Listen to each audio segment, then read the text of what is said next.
जय हिंद फ्रेंड्स, मेरा नाम अजीत सिंह और आप मेरा ये यूट्यूब चैनल देख रहे हैं दद्दा की खरी खरी। पिछले एक वीडियो में मैंने वादा किया था कि मैं एलनाबाद के हरियाणा में जो एलनाबाद विधानसभा है जहाँ से अभय चौटाला ने इस्तीफा दिया था और वो वापस दोबारा उपचुनाव लड़े थे, उसके रिजल्ट पे मैं एक वीडियो बनाऊंगा, उसका एनालिसिस करेंगे हम। तो आजकल राजनीतिक हलकों में एक सवाल पूछा जा रहा है कि क्या ये किसान आंदोलन फ्लॉप हो गया, और न सिर्फ फ्लॉप हो गया बल्कि क्या ये विपक्ष और जिन ताकतों ने ये किसान आंदोलन कराया था, क्या ये उनके गले की हड्डी बन गया है क्या? और अब क्या बीजेपी इस किसान आंदोलन का राजनीतिक फायदा उठाने की स्थिति में आ गई है और आनी गई है, राजनीतिक फायदा उठा रही है? तो जरा अगर हम इस किसान आंदोलन की अगर पृष्ठभूमि में जाएं तो मैं इसको डे वन से ना, मैंने कहा था ये किसानों का आंदोलन नहीं है, क्योंकि जब ये किसान आंदोलन शुरू हुआ ना, जब ये दिल्ली आए उससे 6 महीने पहले से ये पंजाब में चल रहा था। और पंजाब में इन्होंने रेल लाइनें और कुछ सड़कें जाम कर रखी थी और स्थिति ये थी कि पंजाब आने वाली सभी रेलगाड़ियां जो है वो अंबाला और चंडीगढ़ में टर्मिनेट हो रही थी। और चूंकि यही रेल लाइन जो है आगे जालंधर से डाइवर्ट होके जम्मू तक जाती है और बड़ा इस रेल लाइन का एक सामरिक महत्व भी है, तो फिर केंद्र सरकार ने पंजाब सरकार से कहा कि भैया ये हमें कम से कम आप अपना ब्लॉकेड उठाइए, जिससे कि कम से कम जम्मू तक ज़रूरी साजो सामान और ये पहुंचाया जा सके। पूरे श्रीनगर और पूरे लेह तक की सप्लाई इफेक्ट हो रही है।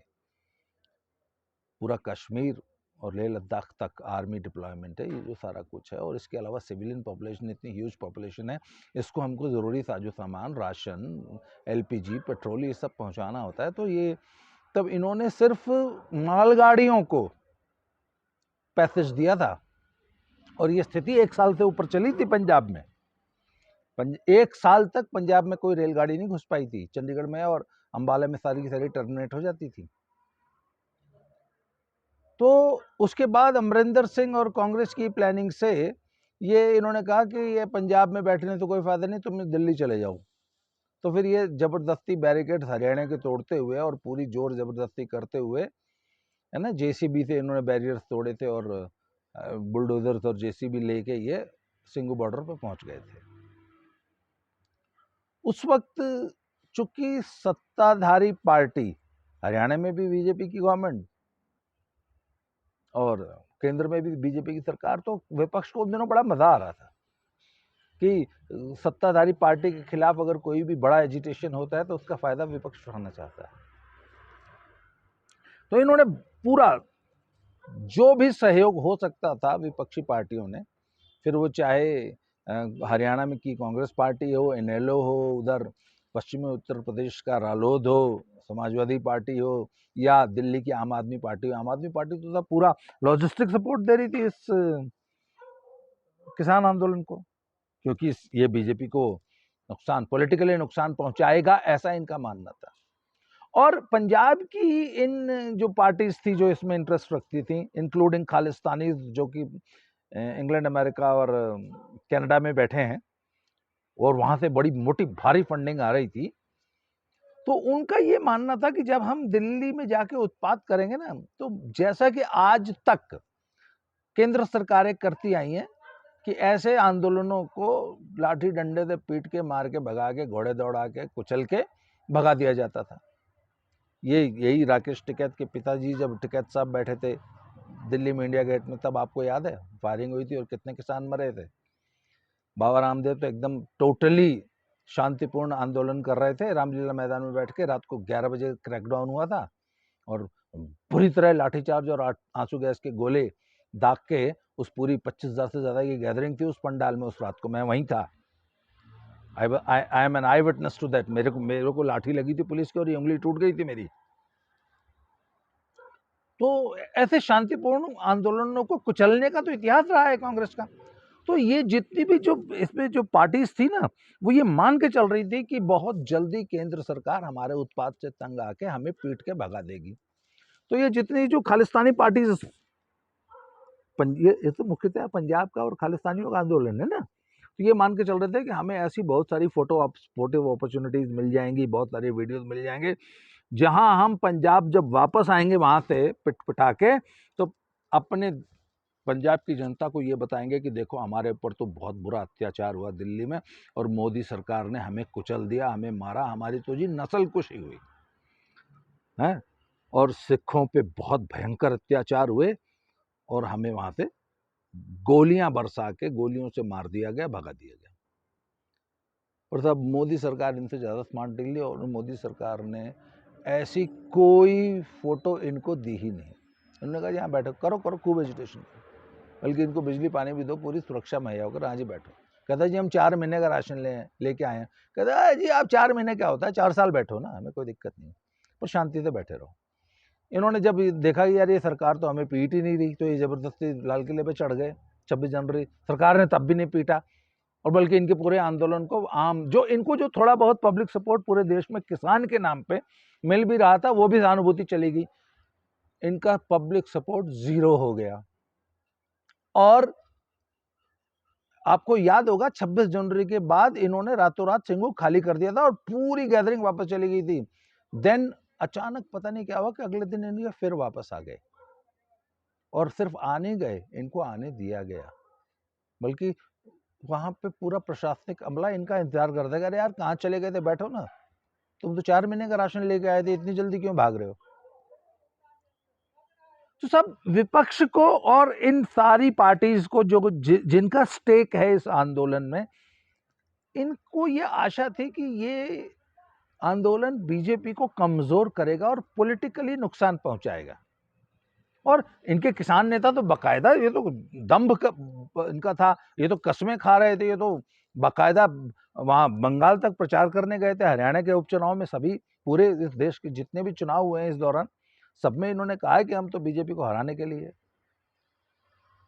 ये पूरी कोशिश करेंगे, हम पूरी ताकत लगा देंगे। तो सब जब ये आंदोलन हुआ, तो इस आंदोलन के पक्ष में, और 3 काले कानून रद्द करो, तब इनेलो के अभय चौटाला ने अपने एमएलए पद से इस्तीफा दे दिया। किसानों के बहुत बड़े खैरख्वाह, किसान हितैषी, और फिर उन्होंने कहा था मैं इस्तीफा दे दूंगा, और किसान आंदोलन से तो बीजेपी बहुत ज़्यादा उसको पॉलिटिकल नुकसान हुआ है, बीजेपी बैकफुट पे है, और उसके बाद मैं दोबारा उपचुनाव लड़ूंगा, और भी ज़्यादा थम्पिंग मेजॉरिटी, बहुत बड़े ह्यूज मार्जिन से चुनाव जीत के दोबारा एमएलए बन जाऊंगा। तो तब ये सोच के उन्होंने एलनाबाद से इस्तीफा दे दिया। उपचुनाव हुआ, जब उपचुनाव हुआ तो 2019 में आपको याद होगा कि एक मिस्टर बिश्नोई थे, वो पहले बीजेपी के टिकट पे चुनाव लड़े थे, और अब की बार उन्होंने देखा कि बीजेपी की तो हालत बहुत खराब है, जैसा कि उनको अंदेशा था, तो वो तब कांग्रेस से टिकट लेके आ गए। तो जब वो कांग्रेस में जब जाने लग गए, बात बीजेपी को क्लियर हो गई, तो बीजेपी ने गोविंद कांडा को टिकट दे दिया। और ये वही गोविंद कांडा है जिनका याद होगा कि ये वहां पे एलनाबाद में गुरुद्वारे में, गुरुघर में गुरु ग्रंथ साहब का मत्था टेकने गए थे, तो वहां पे सो कॉल्ड किसानों ने इनको मार पीट के, इनके साथ बदतमीजी करके इनको गुरुद्वारे से भगा दिया था, और सड़क पे दौड़ा के पीटा था, और इसकी वीडियो पूरे देश में वायरल हुई थी। तो सब ये इनका कहने का मतलब क्या था कि किसान और लोग, आम पब्लिक बीजेपी से इतनी नाराज है कि बीजेपी तो सड़क पे प्रचार तक नहीं कर पा रही, और पब्लिक तो इनको सड़कों पे दौड़ा दौड़ा के पीट रही है। ऐसा एक परसेप्शन पूरे पंजाब में, पूरे हरियाणा में, पूरे पश्चिमी उत्तर प्रदेश में, इवन वो तराई पीलीभीत तक ये परसेप्शन बनाया जा रहा था। तो सब बीजेपी ने उस गोविंद कांडा की सड़क पर दौड़ा के की गई पिटाई और गुरु घर से बेइज्जत करके निकालने की उस घटना का जो वीडियो था ना, उसका जम के राजनीतिक फायदा उठाया। और जब रिजल्ट आया तो रिजल्ट बहुत चौंकाने वाला था। मतलब आप ये देख लीजिए कि 2019 में अभय चौटाला को 57,055 अप्रोक्सीमेटली 57,000 वोट मिला था और बीजेपी के कैंडिडेट को 45,000 वोट मिला था और कांग्रेस के कैंडिडेट वही बिश्नोई साहब जो थे उनको तब, सॉरी वो कांग्रेस से नहीं, वो तब बीजेपी से लड़े थे, तो इन्हीं बिश्नोई साहब को 45,000 वोट मिला था और जो कांग्रेस का कैंडिडेट था उसको 35,000 वोट मिला था। और जजपा दुष्यंत चौटाला की जो पार्टी है उसने 6,570 वोट लिए थे, 6500 वोट उनका भी था। तो सब 2021 के उपचुनाव में जजपा चुनाव नहीं लड़ी, बीजेपी की तरफ से गोविंद कांडा हो गए और जो बीजेपी कैंडिडेट थे 2019 वाले वो कांग्रेस में चले गए। और साहब हालत इतनी खराब थी कि कांग्रेस को ये बात समझ में आ गई कि अरे ये तो अभय चौटाला चुनाव हारने जा रहे हैं। तो कांग्रेस के हुड्डा साहब ने अपने प्रभाव का इस्तेमाल करके अपना कांग्रेस का वोट जो है अभय चौटाला को दिलवाया। तब बड़ी मुश्किल से अभय चौटाला की इज्जत बची और वो मात्र 6,740 वोट से ये उपचुनाव जीत पाए, जबकि पिछली बार वो लगभग 12,000 के मार्जिन से जीते थे, इस बार 6,000 से जीते। वो भी तब जबकि कांग्रेस ने अपनी कुर्बानी दी। कांग्रेस ने कुर्बानी कैसे दी आप ये देख लीजिए कि 2019 में कांग्रेस को 23.5% वोट मिला था 2019 में। उसी कांग्रेस को इस उपचुनाव में सिर्फ 13% वोट मिला है। मतलब कांग्रेस का 10% वोट कम हुआ और वो 10% वोट इनेलो के अभय चौटाला को मिला।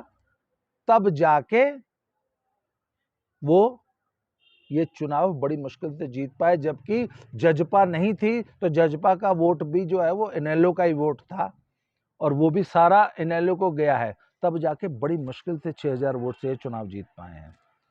तब कहने का मतलब ये है कि ये जो सोचते थे ना कि ये किसान आंदोलन की वजह से भाजपा को बहुत ज्यादा पॉलिटिकली नुकसान होगा, हो इसका उल्टा रहा है। यही चीज हमने पीलीभीत में भी महसूस की कि किसान के नाम पर ये लोग सड़क पे जो भी गुंडागर्दी करेंगे उसका फायदा मैदान में, ग्राउंड में बीजेपी को होगा। इसको एलनाबाद के उपचुनाव ने सिद्ध कर दिया। और आप कह रहे हो ना कि बीजेपी को किसान आंदोलन का नुकसान है, 2019 की तुलना में 2021 में बीजेपी का वोट परसेंट जो है 10% बढ़ गया है।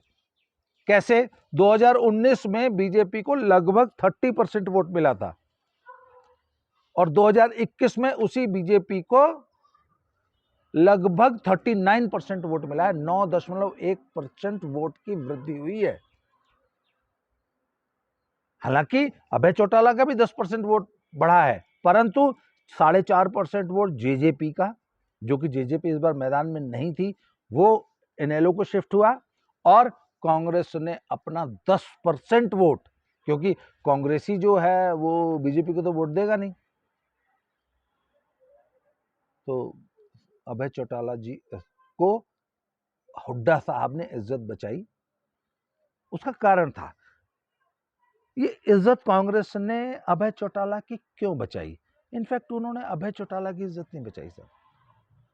वो बीजेपी को किसी भी, अगर देखिए कांग्रेस की एक दिक्कत है कि कांग्रेस को यदि सरवाइव करना है तो उसको किसी भी कीमत पर बीजेपी को रोकना पड़ेगा।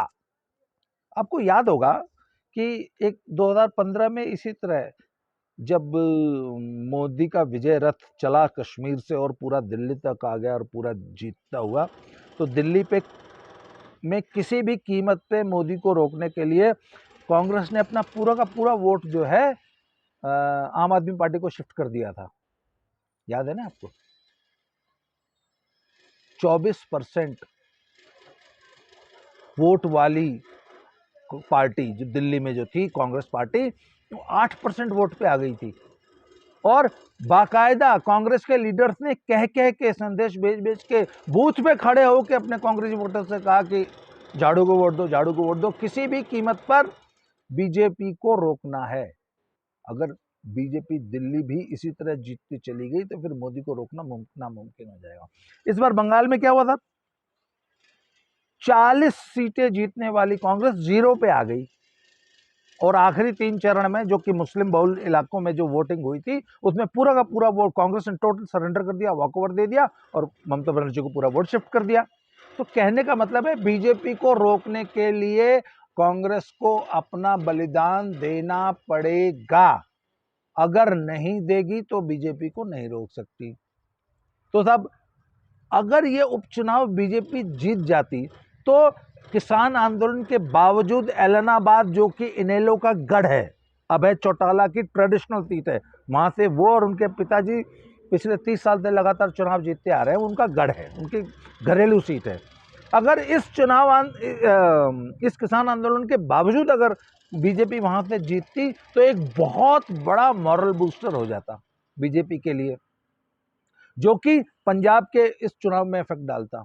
तो किसी भी कीमत पर बीजेपी को यहां से जीतने नहीं देना है, इसलिए कांग्रेस ने अपनी ये सुसाइड की है सब इलाहाबाद में और अभय चौटाला को जिताया और अपना आधा वोट, मतलब जो कांग्रेस 2019 में 35,000 वोट लेके आई थी, वो मात्र आप ये समझ लीजिए कि 21,000 वोट, 35,000 से 21,000, मतलब 14,000 वोट अपना इन्होंने बलिदान दिया। 14,000 वोट अभय चौटाला को शिफ्ट कराया, तब जाके अभय चौटाला ने ये सीट निकाली है। तब एलनाबाद उपचुनाव का ये निहितार्थ है। अब आप समझ लीजिए कि ये किसान आंदोलन को किस तरीके से बीजेपी ने अपनी ये पॉलिटिकल ये मैं समझता हूं कि ये बहुत बड़ी एक राजनीतिक जादूगरी है और राजनीतिक कौशल मानूंगा मैं कि इतने बड़े एजिटेशन को बीजेपी ने पॉलिटिकली अपने पक्ष में भुना लिया है और आगे भी बनाती रहेगी। अभी ये कहते हैं साहब हम 26 नवंबर से, जबकि उसकी वो किसान आंदोलन को 1 साल पूरे होंगे, तो हम इस आंदोलन को और तेज भड़काएंगे। तो बीजेपी कहते हैं हाँ वेरी गुड, भड़काओ, बहुत अच्छी बात है। बीजेपी बिल्कुल भी इनको यहां से मारपीट के भगाने नहीं जा रही, कहते बैठे रहो। और तब अब ये आंदोलन जो है ना, विपक्ष के लिए भी और इन किसान यूनियंस के लिए भी और उन खालिस्तानियों के लिए भी ये गले की हड्डी बन गया। अभी इनसे ये न उगला जा रहा है न निकला जा रहा है। बात ये ना कि इनको कोई सेफ पैसेज नहीं मिल रहा है कि आखिर यार इतना बड़ा इन्होंने एवरीथिंग इज एट स्टेक, इतने बड़े बड़े वादे कर लिए थे, हम तो या कर देंगे वाह कर देंगे, बक्कल तार लेंगे, या कर लेंगे वाह कर लेंगे। अब इनको यार कि यार कुछ थोड़ा बहुत कुछ तो हमें मिल जाए जिससे कि हम यहाँ इज्जत से यहाँ से वापस चले जाएं। वो कहते यार एक मीटिंग कर लो, आपने पहले 11 मीटिंग की थी, एक और बुला लो। उन्होंने कहा जी हमें कोई बात नहीं करनी। अच्छा, अब तक ये इनका एक ही बात थी कि काले कानून रद्द करो, इसके नीचे कोई बात ही नहीं होगी। उन्होंने कहा जी काले कानून रद्द करने पे बात करने, तो हमें बात नहीं करनी। अब इनके समझ में नहीं आ रहा कि ये जो मरा हुआ सांप इन्होंने किसान आंदोलन का गले में लटका रखा है ना, इसको कैसे उतार के फेंके और आखिर सिंघू बॉर्डर कैसे खाली करें। इनको रास्ता नहीं मिल रहा है वापस जाने का, and BJP is not going to give them a safe passage. और बीजेपी को इससे कोई नुकसान नहीं हो रहा, पॉलिटिकली और फायदा होने जा रहा है। ये जितनी गुंडागर्दी करेंगे बीजेपी को उतना फायदा होगा, ये आंदोलन जितना लंबा चलेगा, बल्कि ये तो बीजेपी तो ये चाहेगी कि आंदोलन 2024 तक चलता रहे। तो सब अब देखना ये होगा कि ये अपनी इज्जत बचा के इस किसान आंदोलन को कैसे खत्म करने का रास्ता निकालते हैं ये, और कैसे भागते हैं। मुझे नहीं लगता कि पंजाब के चुनाव तक तो ये यहाँ बैठेंगे, उसके बाद ये भागेंगे। तो आज के इस एपिसोड में इतना ही। बहुत जल्दी अगले एपिसोड में फिर किसी नए विषय पे बात करते हैं। Thank you very much.